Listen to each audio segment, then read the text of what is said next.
Hello पढ़ाई करने वाले मित्रों, learning platform visual art and GK tutorial पर आपका स्वागत है। दोस्तों, भारतीय स्थापत्य और मूर्ति कला श्रृंखला चल रही है। इसका ये भाग 6। अगर आपने पहले के भाग नहीं देखे हो तो ज़रूर देखिएगा। उसका लिंक आपको इस वीडियो के डिस्क्रिप्शन बॉक्स में मिल जाएगा। साथ ही आप समकालीन कलाकारों की जानकारी, उनकी कला यात्रा के बारे में, उनके ऊपर प्रश्नोत्तर, ये सब जानना चाहते हैं, पढ़ना चाहते हैं तो उसके वीडियो भी आपको मिल जाएंगे इस चैनल पर। आप प्लेलिस्ट में जाकर ज़रूर चेक करें। और अगर आपको ये चैनल पसंद आता है तो लाइक कीजिए, अपने स्टडी ग्रुप में अपने दोस्तों के साथ इसे शेयर कीजिए। और अभी तक चैनल को सब्सक्राइब नहीं किया तो सब्सक्राइब जरूर कर लें। तो आइए देखते हैं इस श्रृंखला के भाग 6 के प्रश्नोत्तर। यहाँ हम शुरू करेंगे प्रश्न नंबर 101 से, क्योंकि 100 प्रश्न हो चुके हैं 5 श्रृंखलाओं में। प्रश्न है कि निम्नलिखित में से किस मंदिर को 7 पहाड़ियों का मंदिर कहा जाता है? तो 7 पहाड़ियों के नाम से प्रसिद्ध है आंध्र प्रदेश में स्थित चोल शासकों द्वारा निर्मित वेंकटेश्वर मंदिर। यहाँ इसका आंसर है ऑप्शन ए, वेंकटेश्वर मंदिर जो है इसे 7 पहाड़ियों का मंदिर कहा जाता है। ये चित्तूर जिला आंध्र प्रदेश में है, चोल शासकों द्वारा निर्मित। प्रश्न है 102, सूर्य नारायण मंदिर कहाँ स्थित है?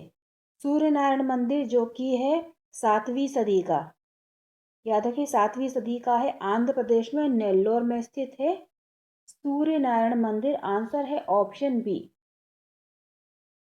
प्रश्न है नंबर 103, दोहरी रक्षा प्राचीर के लिए साक्षी किस सभ्यता के साक्ष्य होंगे? साक्ष्य किस सभ्यता से प्राप्त हुए हैं? तो दोहरी रक्षा प्राचीर के साक्ष्य जो मिले हैं वो मिले हैं कालीबंगा से। और अगर पूछा जाए कालीबंगा कहाँ है तो राजस्थान में है। तो यहाँ से मिले हैं दोहरी सभ्यता के प्राचीर के साक्ष्य। ये है हनुमानगढ़ जिले में घग्गर नदी के किनारे। पूछा जाए कालीबंगा किस नदी के किनारे थी तो ये थी घग्गर नदी के किनारे। और 12 जुलाई 1994 में हनुमानगढ़ जिला बन गया है। और इसकी खोज की थी 1952 में डॉक्टर अमलानंद घोष ने।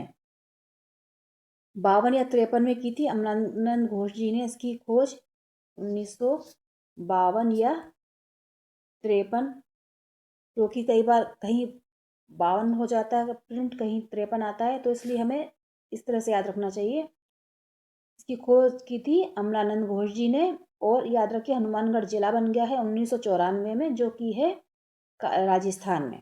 तो आंसर है यहाँ पर कालीबंगा। अगला प्रश्न है नंबर 104, किस शासक ने श्रीनाथ जी की मूर्ति नाथद्वारा में स्थापित करवाई थी?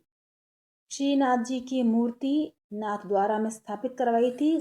कब करवाई थी पूछा जाए तो 1672 में, 1672 में। और इसे करवाया था महाराणा राज सिंह ने। यहाँ आंसर है ऑप्शन सी, महाराजा राज सिंह ने, महाराणा राज सिंह ने इसे स्थापित करवाया था 1672 में नाथद्वारा में। इससे पहले ये सीहाड़ गांव में थी। अगला प्रश्न है नंबर 105, मूर्ति शिल्प है वन द थाउजेंड नेम, इसके कलाकार कौन है? तो वन द थाउजेंड नेम इसको बनाया था अनीश कपूर जी ने।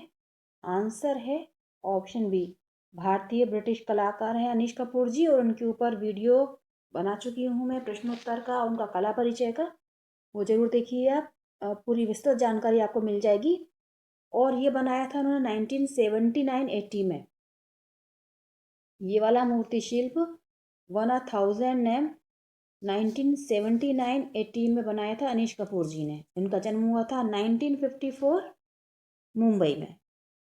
अगला प्रश्न है नंबर 106, दक्षिणेश्वर मंदिर कहाँ स्थित है? दक्षिणेश्वर मंदिर जो है ये देवी काली का मंदिर है। और अगर आपको ये याद रहेगा देवी काली का मंदिर तो आप जान पाएंगे ये पश्चिम बंगाल में है।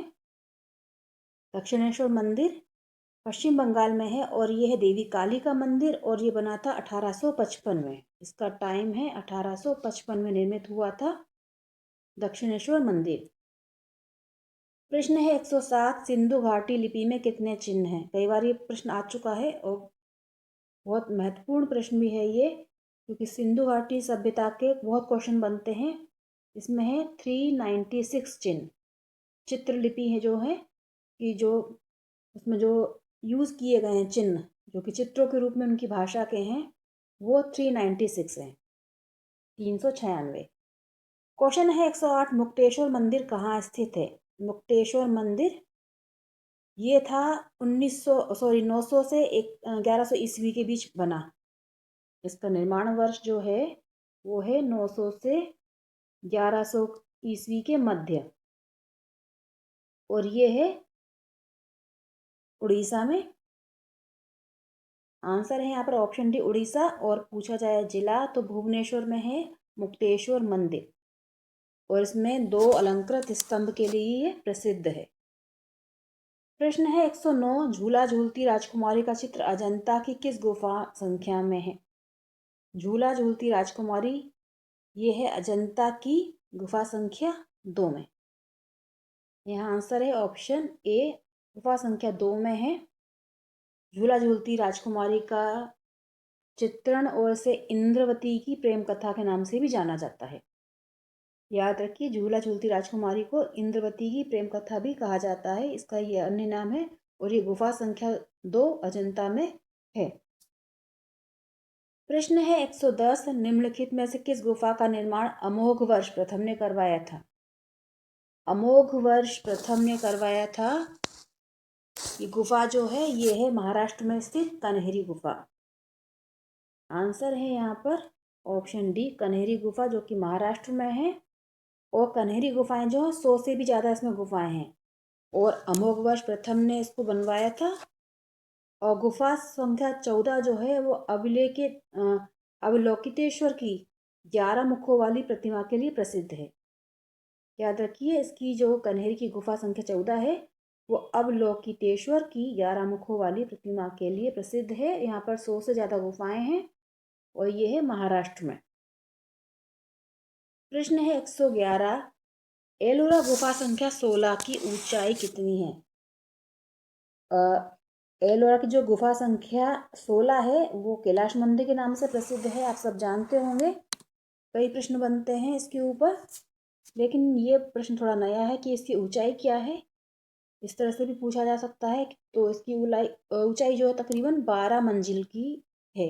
इसकी हाइट जो है तकरीबन 12 मंजिल इसकी ऊंचाई है, जो कि है कैलाश मंदिर के नाम से प्रसिद्ध।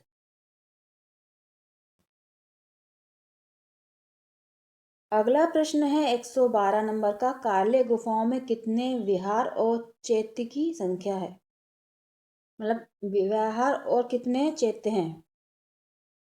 तो काले गुफाएं जो कि है महाराष्ट्र में, काले भाजा गुफाएं, और ये पुणे से तकरीबन 35 किलोमीटर दूरी पर हैं, और जो खंडाला में घूमने वाले स्थान हैं वहाँ पर ये पाई जाती हैं। और ये जो गुफाएं हैं ये 4 गुफाएं हैं। तो 4 गुफाओं में इसमें 3 विहार हैं और एक चैत्य है। याद है कि गुफाओं की संख्या है 4, जिसमें एक चैत्य है और 3 विहार हैं, और ये है सातवाहन शासकों द्वारा निर्मित गुफाएं। अगला प्रश्न है 113, अहमदाबाद शहर के पास किस सभ्यता के प्रमाण मिले हैं? कई बार प्रश्न घूम के भी आ सकता है इस तरह से कि अहमदाबाद शहर के पास किस सभ्यता के प्रमाण मिले हैं। तो अहमदाबाद के पास है गुजरात में जो सभ्यता के प्रमाण मिले हैं वो है लोथल। आंसर है यहाँ पर ऑप्शन बी। ये लोथल जो है अहमदाबाद के पास उत्खनन कार्य हुआ था एसआर राव जी की अध्यक्षता में 1958-59 में। और लोथल सभ्यता जो है वह ताम्रयुगीन सभ्यता के नाम से प्रसिद्ध रही। यहाँ पर बंदरगाह भी मिले, बंदरगाह के प्रमाण मिले हैं, और ये अहमदाबाद के पास है। प्रश्न है 114, किस इतिहासकार ने गांधार शैली को गांधार की यूनानी बौद्ध कला का नाम दिया है? गांधार शैली को नाम दिया है यूनानी बौद्ध, मतलब गांधार की यूनानी बौद्ध कला, और ये नाम दिया है चार्ल्स फावरी ने। आंसर है यहाँ पर ऑप्शन सी, चार्ल्स फावरी जी ने गांधार जो कला है जिसमें उसको नाम दिया है यूनानी बौद्ध कला। आंसर है यहाँ पर ऑप्शन सी, चार्ल्स फावरी। क्वेश्चन है 115, गांधार शैली में कितने प्रकार के बोधिसत्वों की प्रतिमाएं प्राप्त होती हैं? गांधार शैली जो कि भारतीय यूनानी शैली के नाम से भी प्रसिद्ध है, क्योंकि इसमें जो मूर्ति शिल्प हैं वो यूनान की मूर्ति शिल्पों से कुछ समानता रखते हैं। और इसमें जो बोधिसत्वों की प्रतिमाएं मिली हैं वो 3 प्रकार की हैं। आंसर हो जाएगा यहाँ पर ऑप्शन ए, 3 प्रकार की हैं, जिसमें पहला प्रकार है अवलोकितेश्वर, दूसरा प्रकार है मंजूश्री और तीसरा है मैत्रेय। याद रखिए 3 प्रकार की हैं इसमें प्रतिमाएं, जो है फर्स्ट अवलोकितेश्वर, दूसरी मंजूश्री और तीसरी मैत्रेय। प्रश्न है 116, बोधिसत्व मैत्रेय प्रतिमा की पहचान क्या है? ये भी हमें मालूम होना चाहिए कि हर उसमें अलग अलग तरीके से बुद्ध को जो बनाया गया है, मूर्ति शिल्प है उनके। तो अवलोकितेश्वर तो जैसे आप जानते हैं एक सिंपल में आशीर्वाद वाला है, लेकिन मंजूश्री और मैत्रेय, तो मंजूश्री जो है वो हाथ में किताब ली हुई है प्रतिमा है। मंजूश्री की जो प्रतिमा है वो हाथ में किताब लिए हुए हैं, और मैत्रेय जो हैं उनके हाथ में है एक पात्र, नक्काशीदार सुराही के आकार का एक पात्र है उनके हाथ में। तो ये उस प्रतिमा की पहचान है, जिसे कहा जाता है बोधिसत्व मैत्रेय। तो यहाँ पर आंसर हो जाएगा ऑप्शन बी, हाथ में नक्काशीदार पात्र बोधिसत्व मैत्रेय की प्रतिमा की पहचान है। प्रश्न है 117, उड़ते हुए गंधर्व और शिवगण की मूर्तियां किस गुफा से प्राप्त हुई हैं? उड़ते हुए गंधर्व, नाग, शिवगण की मूर्तियां मिली हैं बादामी की गुफा से। याद रखिए ये जो मूर्तियां मिली हैं वो बादामी की गुफा से मिली हैं। और बादामी में 6वीं-7वीं शताब्दी में 4 गुफाएं इसमें बनाई गई। एक शिव है पहले नंबर की, दूसरी तीसरी नंबर की वैष्णव है, और चौथी गुफा जो है वो जैन है। प्रश्न है 118, ऐहोल के दुर्गा मंदिर से प्राप्त गंधर्व युगल मूर्ति शिल्प कहाँ संग्रहित है?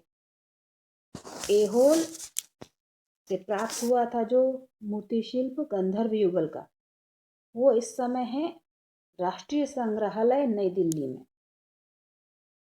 आंसर है यहाँ पर ऑप्शन बी, राष्ट्रीय संग्रहालय नई दिल्ली में है ऐहोल से प्राप्त गंधर्व युगल का मूर्ति शिल्प।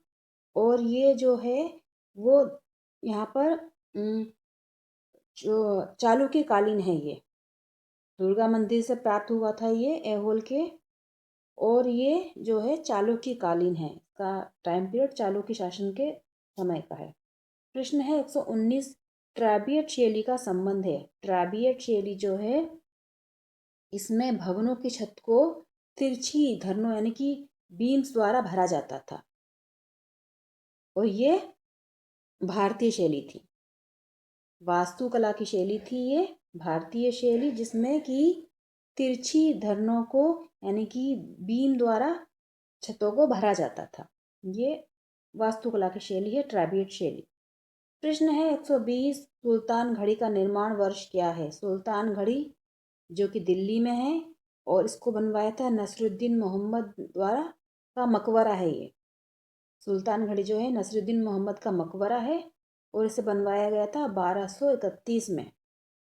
आंसर है यहाँ पर ऑप्शन सी, 1231 में सुल्तान घड़ी को बनवाया गया था, जो कि दिल्ली में है, और ये नसरुद्दीन मोहम्मद का मकबरा है। तो आंसर है यहाँ पर 1231 में इसका निर्माण हुआ था, 1231 ईस्वी में। तो दोस्तों ये थे प्रश्न वास्तुकला और मूर्तिकला पर आधारित। और भी आपको वीडियो इस तरह के चाहिए तो आप कमेंट करिएगा, और इसमें आपको ये वीडियो कैसा लगा ये भी बताइएगा। और किसी भी कला परीक्षा की तैयारी कर रहे हैं तो इस चैनल से जुड़े रहिए, वीडियो देखते रहिए और अपनी अच्छी स्टडी करिए। गुड लक, जय हिंद।